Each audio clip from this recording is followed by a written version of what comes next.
Olá, você está no canal de leituras da Telma. O livro de hoje chama-se Dom Casmurro, de Machado de Assis. Narração, Thelma Schinkermann. Parte 27. Capítulo 105. Os braços. No mais, tudo corria bem. Capitu gostava de rir e divertir-se, e nos primeiros tempos, quando íamos a passeios ou espetáculos, era como um pássaro que saísse da gaiola. Arranjava-se com graça e modéstia. Embora gostasse de joias, como as outras moças, não queria que eu lhe comprasse muitas nem caras. E um dia afligiu-se tanto que prometi não comprar mais nenhuma. Mas foi só por pouco tempo. A nossa vida era mais ou menos plácida. Quando não estávamos com a família ou com amigos, ou se não íamos a algum espetáculo ou serão particular, abre parênteses, e estes eram raros, fecha parênteses. Passávamos as noites à nossa janela da glória, mirando o mar e o céu, a sombra das montanhas e dos navios, ou a gente que passava na praia. Às vezes, eu contava a Capitu a história da cidade. Outras, dava-lhe notícias de astronomia. Notícias de amador que ela escutava atenta e curiosa, nem sempre tanto que não cochilasse um pouco. Não sabendo piano, aprendeu depois de casada, e depressa, e daí a pouco tocava nas casas de amizade. Na Glória era uma das nossas recreações. Também cantava, mas pouco e raro, por não ter voz. Um dia chegou a entender que era melhor não cantar nada e cumpriu o alvitre. De dançar gostava, e enfeitava-se com amor quando ia a um baile. Os braços é que... Os braços merecem um período. Eram belos, e na primeira noite que os levou nus a um baile, não creio que houvesse iguais na cidade. Nem os seus, leitora, que eram então de menina, e eram nascidos, mas provavelmente estariam ainda no mármore, de onde vieram, ou nas mãos do divino escultor. Eram os mais belos da noite, a ponto que me encheram de desvanecimento. Conversava mal com as outras pessoas, só para vê-los, por mais que eles se entrelaçassem aos das casacas alheias. Já não foi assim no segundo baile. Nesse, quando vi que os homens não se fartavam de olhar para eles, de os buscar, quase de os pedir, e que roçavam por eles as mangas pretas, fiquei vexado e aborrecido. Ao terceiro não fui, e aqui tive o apoio de Escobar, a quem confiei candidamente os meus tédios. Concordou logo comigo. Sanchinha também não vai, ou irá de mangas compridas. O contrário parece-me indecente. Não é? Mas não diga o motivo. Hão de chamar-nos seminaristas. Capitu já me chamou assim. Nem por isso deixei de contar a Capitu a aprovação de Escobar. Ela sorriu e respondeu que os braços de Sanchinha eram mal feitos, mas cedeu depressa e não foi ao baile. A outros foi, mas levou-os meio vestidos de escumilha ou não sei que nem cobria nem descobria inteiramente, como o sendal de Camões. Capítulo 106. 10 libras esterlinas. Já disse que era poupada, ou fica dito agora. E não só de dinheiro, mas também de coisas usadas, dessas que se guardam por tradição, por lembrança ou por saudade. Uns sapatos, por exemplo, uns sapatinhos rasos de fitas pretas que se cruzavam no peito do pé e princípio da perna, os últimos que usou antes de calçar botinas.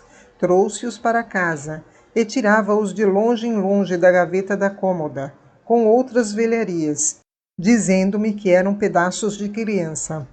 Minha mãe, que tinha o mesmo gênio, gostava de ouvir falar e fazer assim. Quanto às puras economias de dinheiro, direi um caso e basta. Foi justamente por ocasião de uma lição de astronomia à Praia da Glória. Sabes que alguma vez a fiz cochilar um pouco.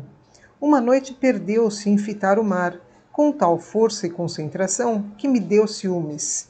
Você não me ouve, Capitu. Eu ouço perfeitamente. O que é que eu dizia?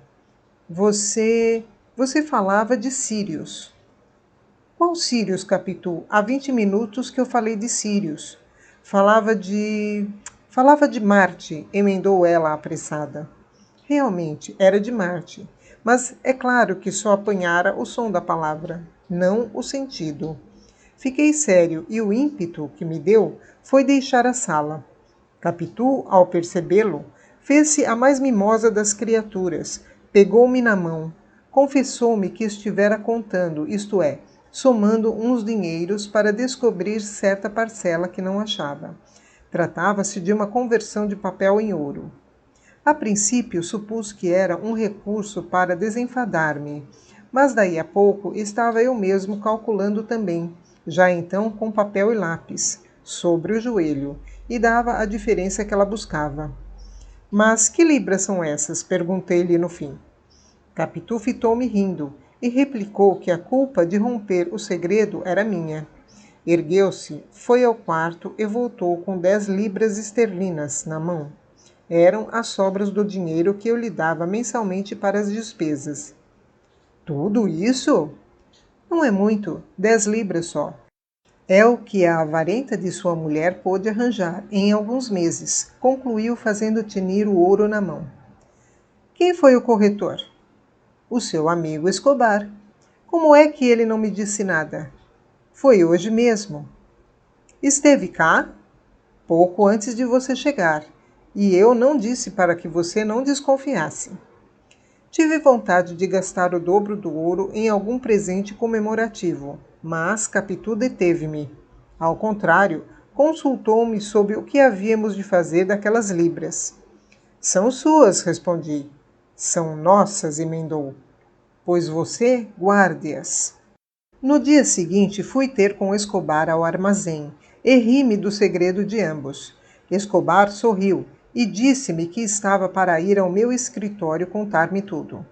A cunhadinha, abre parênteses, continuava a dar esse nome a Capitu, fecha parênteses.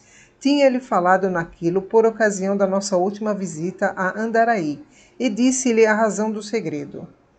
Quando contei isso a Sanchinha, concluiu ele, ficou espantada. Abre aspas. Como é que Capitu pode economizar, agora que tudo está tão caro? Fecha aspas. Abre aspas. Não sei, filha, sei que arranjou 10 libras. Fecha aspas.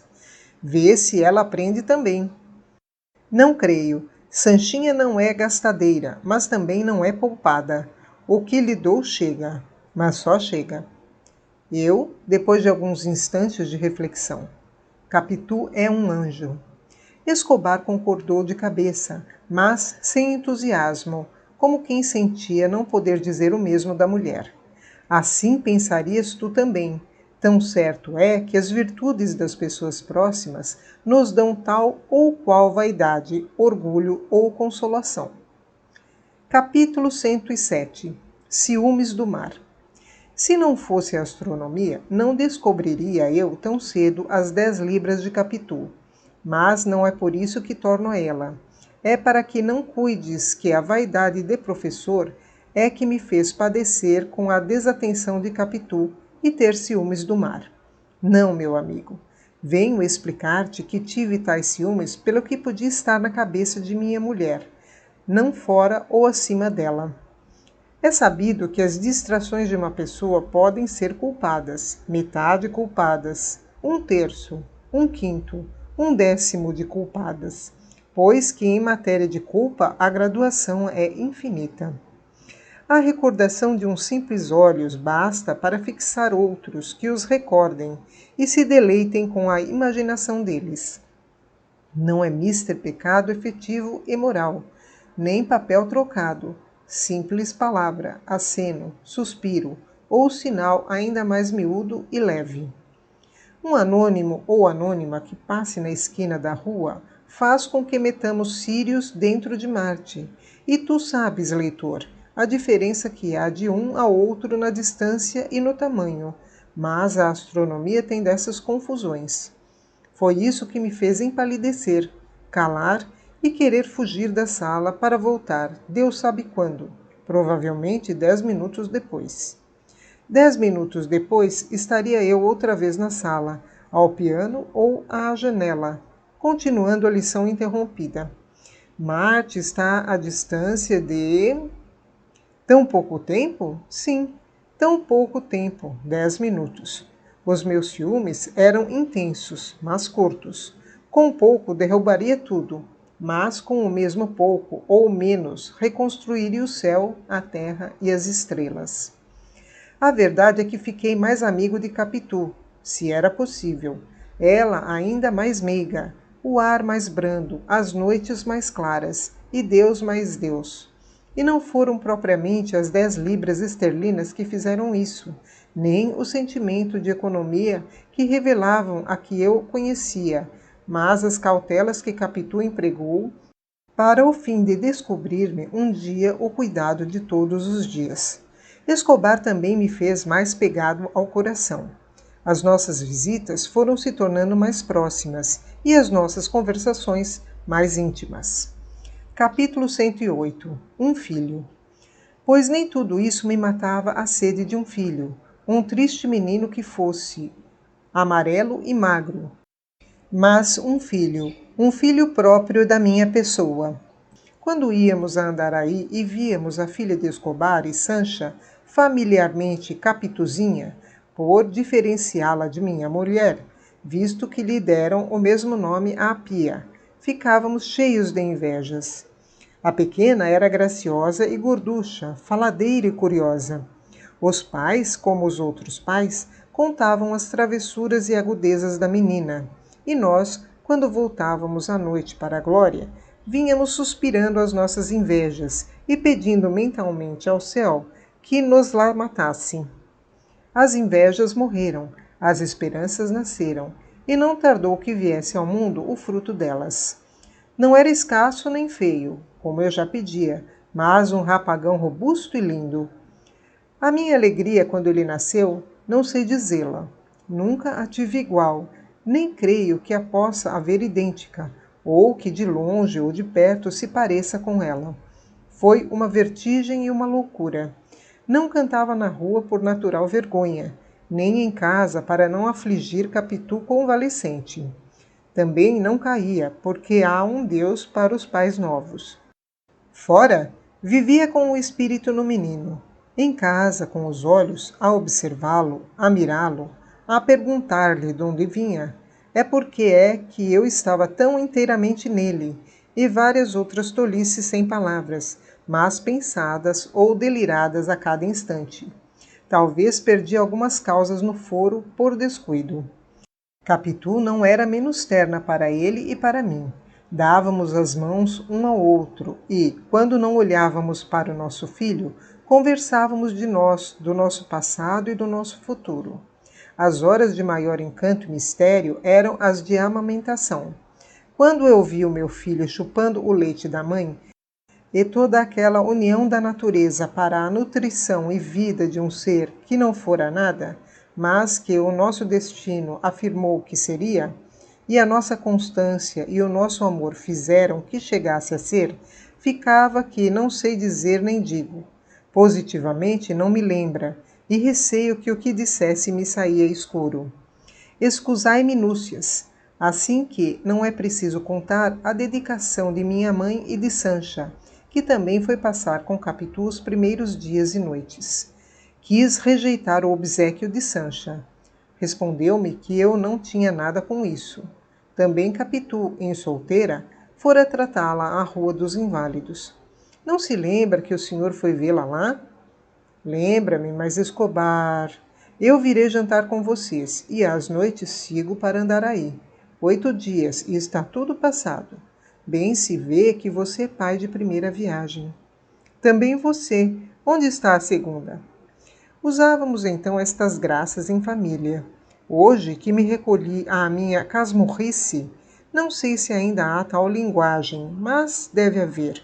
Escobar cumpriu o que disse. Jantava conosco e ia-se à noite. Sobre tarde descíamos à praia ou íamos ao passeio público, fazendo ele os seus cálculos, eu os meus sonhos. Eu vi o meu filho médico, advogado, negociante, meti-o em várias universidades e bancos, e até aceitei a hipótese de ser poeta. A possibilidade de político foi consultada, e criei que me saísse orador, e grande orador. Pode ser, redarguía Escobar. Ninguém diria o que veio a ser Demóstenes. Escobar acompanhava muita vez as minhas criancices. Também interrogava o futuro. Chegou a falar da hipótese de casar o pequeno com a filha. A amizade existe, esteve toda nas mãos com quem apertei as de Escobar, ao ouvir-lhe isto, e na total ausência de palavras com que ali assinei o pacto. Estas vieram depois, de atropelo, afinadas pelo coração, que batia com grande força. Aceitei a lembrança e propus que os encaminhássemos a este fim, pela educação igual e comum, pela infância unida e correta. Era minha ideia que Escobar fosse padrinho do pequeno. A madrinha devia ser e seria minha mãe. Mas a primeira parte se trocou por intervenção do tio Cosme, que, ao ver a criança, disse-lhe, entre outros carinhos: "Anda, toma uma bênção do teu padrinho, velhaco." E, voltando-se para mim: "Não desisto do favor, e há de ser depressa o batizado, antes que a minha doença me leve de vez." Contei discretamente a anedota a Escobar, para que ele me compreendesse e desculpasse. Riu-se e não se magoou. Fez mais, quis que o almoço do batizado fosse na chácara dele. E foi. Eu ainda tentei espaçar a cerimônia a ver se tio Cosme sucumbia primeiro à doença, mas parece que esta era mais de aborrecer que de matar. Não houve remédio senão levar o menino à pia, onde se lhe deu o nome de Ezequiel. Era o de Escobar, e eu quis suprir este modo a falta do compadrio.